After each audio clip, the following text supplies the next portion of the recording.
Bonjour tout le monde, j'espère que vous êtes en bonne forme. Aujourd'hui, on va essayer de faire une petite étude du texte qui est en rapport avec notre nouveau module, la mode, page 86-87 et qui est intitulé Pourquoi nous habillons-nous?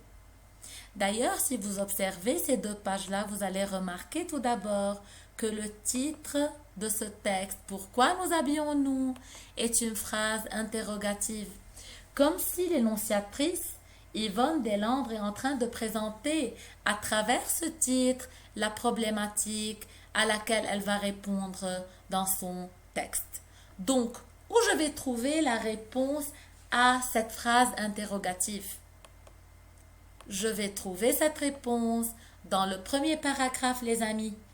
Trois motifs principaux ont pu être supposés à ce comportement unique parmi les espèces animales. Voilà, on va présenter les trois motifs maintenant. 1. La nécessité de protéger un corps fragile. 2. Le désir d'en améliorer l'apparence. Et enfin, la pudeur. De même, en lisant, vous allez remarquer que l'énonciatrice a présenté deux thèses appartenant à deux philosophes. Le premier est Condorcet, qui considère que le vêtement est un facteur de différenciation entre l'homme et l'animal. Le second est Auguste Comte, qui dit que le vêtement relève de la civilisation et il exprime le triomphe de la raison sur les sens. Notre énonciatrice, les amis, n'adhère pas à cette thèse. Pourquoi? Parce qu'elle considère que les colonisateurs forts de cette idée de civilisation ont voulu imposer leurs vêtements aux Indiens. Donc, elle n'est pas d'accord avec ces deux philosophes-là.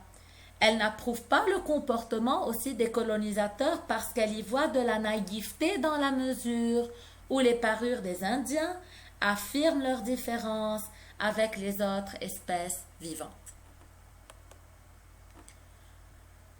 Pour pouvoir signaler sa position, vous allez remarquer qu'elle a utilisé deux termes qui sont très importants. Elle a utilisé l'adjectif qualificatif naïf et elle a utilisé aussi le nom commun sauvagerie.